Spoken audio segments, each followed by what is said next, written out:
The Assembly will hear an address by His Excellency William Samoei Ruto, President of the Republic of Kenya and Commander-in-Chief of the Defense Forces. I request protocol to escort His Excellency and invite him to address the Assembly.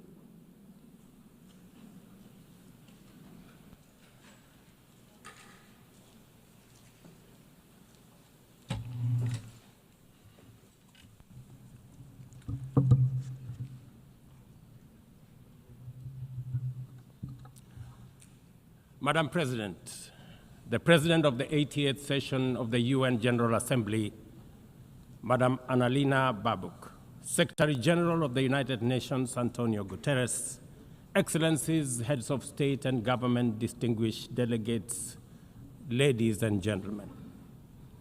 I congratulate you, Madam President, on your election to preside over the 80th session of the UN General Assembly. Madam President, you can count on Kenya's full support throughout your tenure as you steer the Assembly into the future. Ladies and gentlemen, 8 years ago, in the aftermath of the unprecedented global destruction and devastating war, the international community came together in hope. They created this organization, the United Nations, as a shield against the horrors of war, as a platform for dialogue, and as a bridge to a better, fairer, more secure global community. What is often forgotten or not mentioned today is that the United Nations grew out of the failure of the League of Nations that existed between 1919 and 1945. The League of Nations did not collapse for lack of good intentions or noble objectives. Formed at the end of the First World War and as part of the Treaty of Versailles, it was humanity's first attempt to build a permanent international organization to stop aggression and war and bring nations together. Its ambitions were to achieve collective global security, disarmament, peaceful dispute resolution, and cooperation on humanitarian and social issues. Despite these ideals, the League of Nations failed. The United States never joined, other great powers came and went, and without enforcement authority, its condemnation carried little weight. When Japan invaded Manchuria, when Italy marched into Ethiopia, and when Hitler openly defied its rules, the League stood by, helpless and powerless.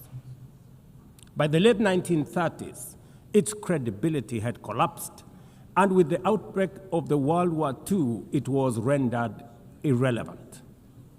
Madam President, this history is both a lesson and a warning. Institutions rarely fail because they lack vision or ideals. More often, they drift into irrelevance when they do not adapt, when they hesitate to act, and when they lose legitimacy.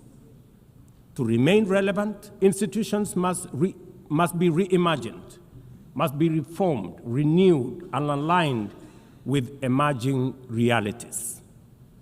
8 decades ago, the founders of the UN sought to correct the failures of the League of Nations by creating a stronger, more inclusive organization anchored in the principles of, and I quote, "We the people of the United Nations, determined to save succeeding generations from the scourge of war," end of quote.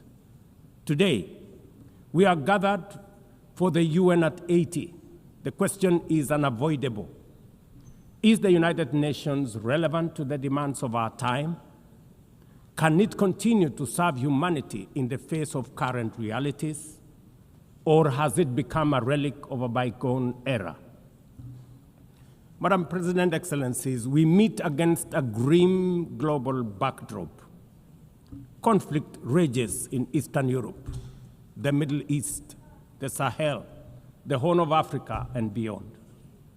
Climate disasters grow fiercer by the day, Inequality deepens, pandemics loom, and technological disruptions outpaces governance. Instead of trust, mistrust is spreading.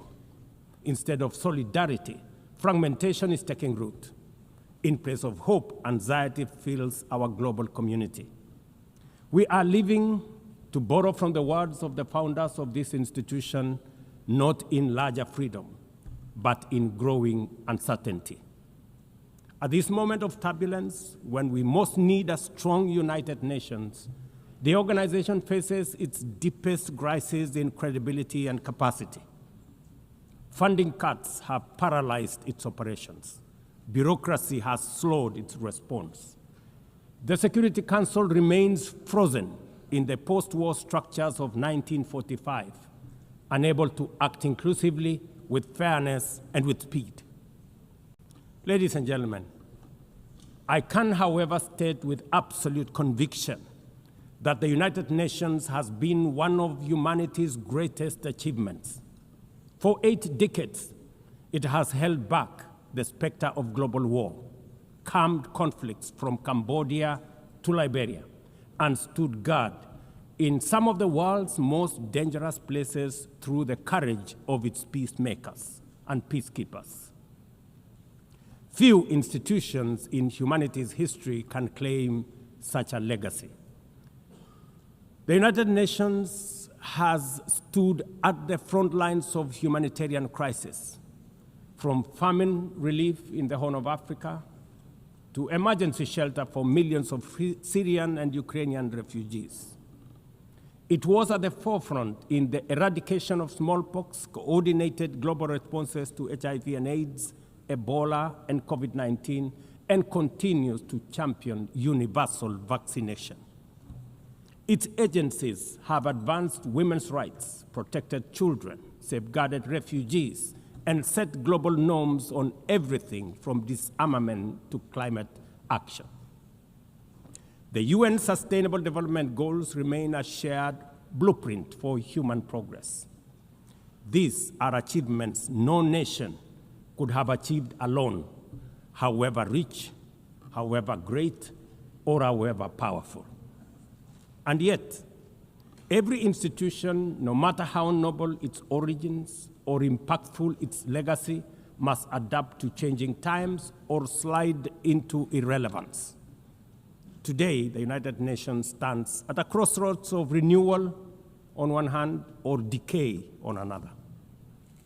Put differently, after 80 years, the rhymes of time are calling on us to reimagine the original promise that inspired the founding of the United Nations, and that is the quest for global peace, development, and human rights. But this call must now be answered in a global context that is profoundly different from the post-war era in which the UN was conceived then. We would be denying the cold, hard truth if we say that the United Nations is delivering as it should. On peace and security, its voice is too often drowned by the rivalries of great powers, while some nations simply ignore its resolutions and do as they please. Too often, the UN's blue helmet, once a symbol of moral authority, no longer commands the same respect. From the conflicts in Gaza to Ukraine, to the crisis in Sudan, DRC Congo, Somalia, and the Sahel, we see actors proceed undeterred by the United Nations calls. Excellencies, ladies and gentlemen, Kenya speaks from the experience of a nation deeply invested in multilateralism. For decades, we have placed our troops and police in harm's way for peacekeeping missions across Africa and beyond, from Somalia to Democratic Republic of Congo, from South Sudan to most recently in our neighborhood here in Haiti. Over the past 15 months, we are proud to have led the multinational security support mission in Haiti, not because it has been easy, but because solidarity is the essence of the United Nations.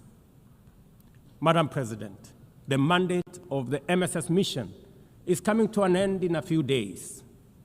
As the lead nation, allow me to briefly share our experiences, the successes and the challenges, as both a cautionary tale and a living lesson about the strengths and weaknesses of the current global security governance architecture.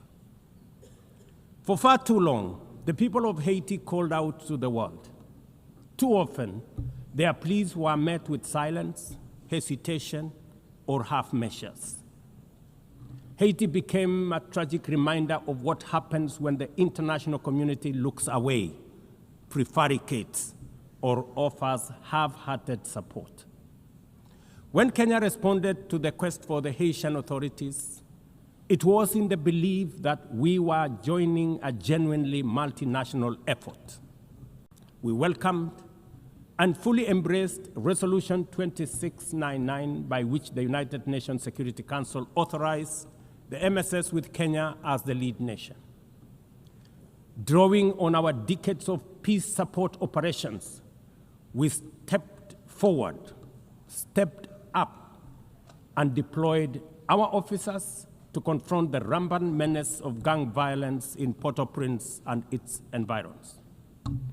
Madam President, ladies and gentlemen, the mission has operated in a volatile environment under enormous constraints. It has been underfunded, under-equipped, and operated below 40% of its authorized personnel strength. Our police officers have valiantly shouldered responsibilities without the full logistical support that would accompany any mission sanctioned by the United Nations. Despite these challenges, and against all odds, the MSS has delivered results many thought were impossible. The presidential palace, once under siege from gangs, is today restored as the seat of government.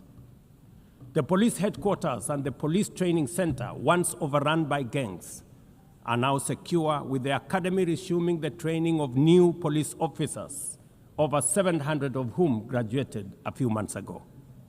Schools that have been shattered by violence have reopened, with children back in class, learning and progressing. Roads once manned or blocked by gangs have now free-flowing traffic. Cases of kidnapping and extortion have reduced sharply.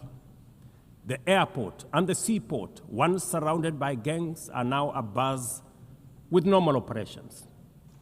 Which begs the question, if so much could be achieved with limited resources and stretched personnel within just 15 months, what more could have been accomplished if the United Nations fraternity had truly acted together in solidarity with the people of Haiti? From this podium, I wish to assure all partners and actors that with the right personnel, adequate resources, appropriate equipment, and necessary logistics, Haiti's security can be restored. Gangs can be neutralized and the safety of streets, schools, hospitals, and homes secured. The continued harassment, abductions, and criminal acts undermining the lives of Haitians are unacceptable, unjustifiable, and must be stopped by this organization, the United Nations. Madam President,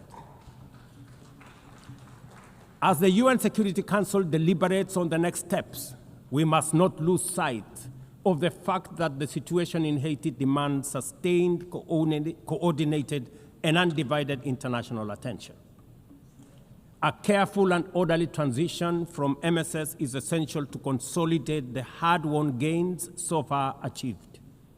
I urge the Security Council and all partners to remain steadfast in ensuring that Haiti moves forward on a path of peace, stability, and renewal. Ladies and gentlemen, on human rights, our principle is clear and unwavering. The protection of civilians and respect for humanitarian law cannot be applied selectively. We cannot condemn suffering in one place and turn a blind eye in another. Kenya, is gravely concerned by the humanitarian catastrophe in Gaza and by the immense suffering of civilians caught in the devastation of disproportionate military operations. At the same time, we call for the unconditional release of Israeli hostages. In line with the African Union and United Nations resolutions, we also call for a permanent ceasefire, for strict adherence to international humanitarian law, and for the launch of a credible political process. Only through such a process can the vision of a two-state solution be realized, where Israel and Palestine live side by side in peace, security, and stability. Kenya is equally deeply troubled by the worsening humanitarian situation in Sudan, where innocent citizens are caught in the crossfire of a needless war. We fully endorse the Quad, comprising Egypt, Saudi Arabia, the United Arab Emirates, and the United States, in affirming that there cannot be a military solution and that only political dialogue offers a viable path forward. We join the Quad in urging all parties, including SAF, RSF, and the external actors, to respect Sudan's sovereignty, unity, and territorial integrity, and firmly reject any attempts to divide the country, reaffirming our unwavering support for a unified Sudan for the benefit of all its people. Excellencies, distinguished delegates, those who look to the future with a clear vision know that climate change is not only the single greatest threat of our age, but also one of the greatest transformation opportunities of our time. The global stocktake has made it plain that the world is off track. Current national determined contributions are steering us towards temperature rises far beyond any safe threshold. This is the difference between survival on one hand and devastation for millions across the world on the other. Kenya and Africa are not passive victims of this crisis. We are taking bold steps showing that climate action is not only possible, but can also be the foundation for inclusive growth. We are building a climate-resilient society by embedding adaptation into every sector, from agriculture and energy to infrastructure and livelihoods, to sustainable mining and artificial intelligence. This ambition is visible on the ground. Today, 93% of Kenya's electricity comes from renewable sources: geothermal, wind, solar, and hydro. We are expanding investments in e-mobility, climate-smart agriculture, clean cooking solutions, and green manufacturing. We are also pioneering nature-compatible solutions such as sustainable waste management and circular economy interventions. Africa, too, is uniting its voice.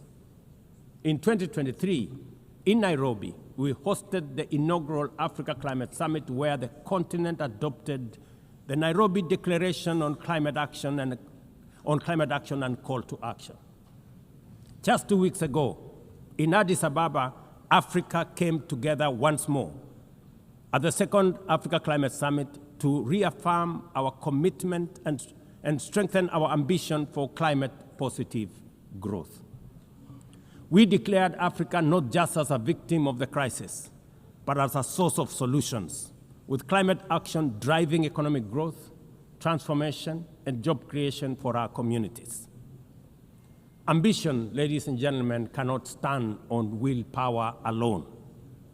Implementing our new NDCs will require $56 billion.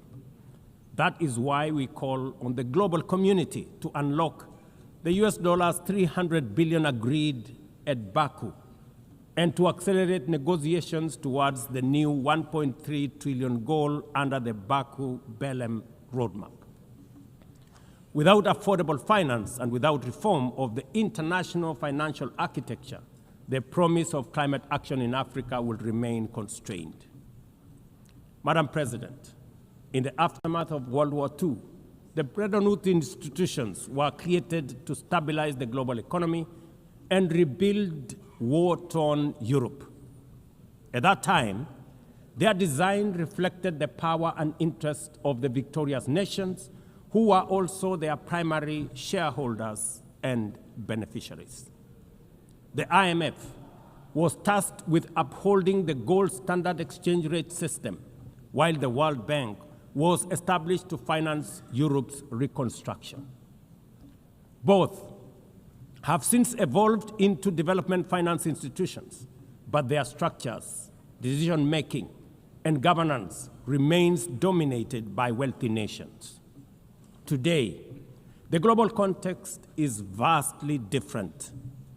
The global standard collapsed 5 decades ago, and Europe has long since been rebuilt. Yet, the governance of these institutions has not kept pace with needs of a multipolar world, especially the needs of poor and developing nations. The mismatch between shareholders and stakeholders has become starkly visible. For instance, during the IMF's recent allocation of special drawing rights, 64% went to wealthy nations. Just imagine, 64%.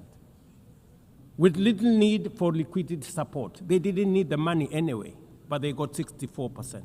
While the poorer countries received just 2.4%. What a disconnect. The imbalance highlights how the very institutions meant to safeguard global finance stability often perpetuate inequality and instability. I have argued, and I say it again, that the current global financial architecture punishes poor countries with high interest rates and enormous conditionalities, while rewarding rich nations with lower interest rates and softer lending rates. Its rules, priorities, and allocation mechanisms consistently favor those already prosperous, while trapping vulnerable economies in cycles of debt, high borrowing costs, and inadequate access to emergency support and concessional funding. It is imperative to transform these institutions into genuinely independent, apolitical global bodies that their operations are aligned with their global mandate. Such a shift would democratize decision-making, restore credibility, and allow the IMF and the World Bank to serve all countries fairly rather than reinforcing old hierarchies. But Africa is not merely waiting for external prescriptions. We are taking bold and deliberate steps to strengthen our financial independence, safeguard our stability, and accelerate our development.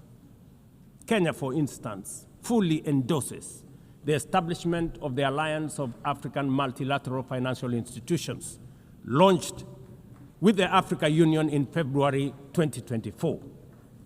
This alliance brings together our homegrown banks, Afrexim Bank, the Africa Finance Corporation, the Trade and Development Bank, Shelter Africa Re, Africa Development Bank, Africa Trade and Investment Development Insurance, and ZEPRI, institutions that embody Africa's determination to mobilize resources, finance trade, and build resilience on our own terms. At the same time, the Africa Union is championing 3 transformative institutions: the Africa Central Bank, which will issue a single currency and free our trade from dependence on foreign money; the Africa Monetary Fund, positioned to stabilize our economies and give us true financial sovereignty; and the Africa Investment Bank, designed to mobilize resources for infrastructure, industrialization, and integration that Africa needs to rise. And to complete this vision, the Africa Credit Rating Agency, one that understands our realities, values our uniqueness, and tells our story with fairness and truth, has already been established. Excellencies, as we mark the 80th anniversary of the United Nations, Africa also marks 20 years since the Ezulwini Consensus and the Sirte Declaration, the two historic milestones that establishes the common African position on UN Security Council reforms.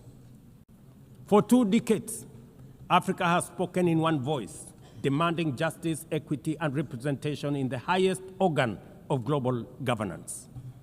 This demand, however, continues to be ignored, deferred, or endlessly debated to the detriment of both Africa and the legitimacy of the United Nations itself.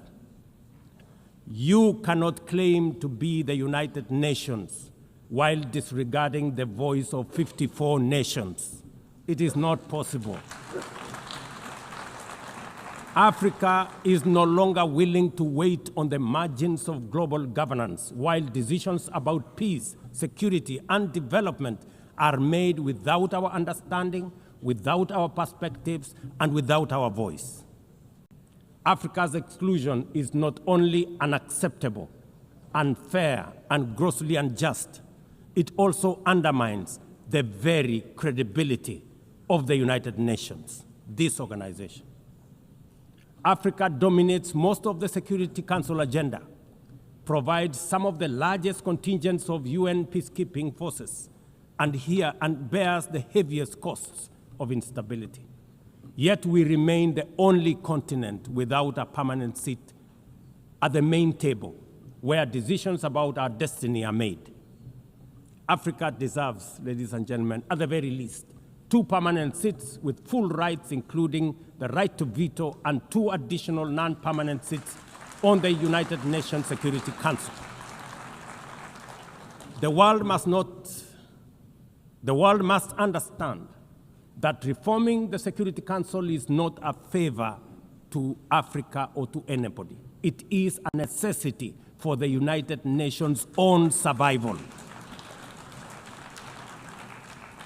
If the United Nations is to remain relevant in this century, it must reflect today's realities, not the post-war power arrangements of 1945. Madam President, despite the stated and evident weaknesses of the United Nations, it still remains humanity's best chance at global solidarity. No other institution has the universal legitimacy or convening power of the UN.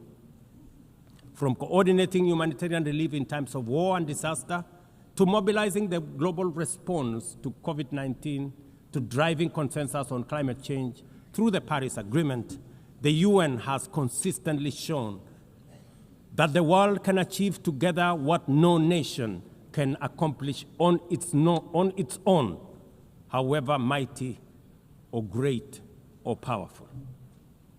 As Doug Hammarskjöld, the UN's Second Secretary General, once observed, and I quote, "The United Nations was not created to take humanity to heaven, but to save it from hell." End of quote. That mission is as urgent today as it was 8 decades ago. At a time when conflicts are multiplying, when climate change threatens every economy, and when inequality is widening, the need for a functioning, credible, effective, and a multilateral system has never been greater. It is through the UN that nations have pooled resources to vaccinate billions of children, to protect refugees from through the work of the UNHCR, and to keep the peace in more than 70 missions across the world. Without the UN, these achievements, modest though they may sometimes seem, would not have been possible. That is why we must resist the temptation to give up on the UN or abandon it. We must make it fit for purpose, reform its structures, strengthen its mandate, and ensure its decisions reflect today's realities rather than the geopolitical map of a bygone era. As one of the hosts of the UN headquarters and the only one in the Global South, Kenya stands ready to do its part to enable the organization to go through this phase of renewal successfully as envisaged by the Secretary General under UN 80 reforms. In conclusion, Madam President, ladies and gentlemen, the 80th anniversary of the United Nations must be more than a commemoration. It must be a turning point for the organization. Let us seize this moment to reimagine and rebuild the UN into a body that commands legitimacy, responds with speed, and delivers justice for all. I thank you, and God bless you. On behalf of the Assembly, I wish to thank the President of the Republic of Kenya and Commander-in-Chief of the Defense Forces.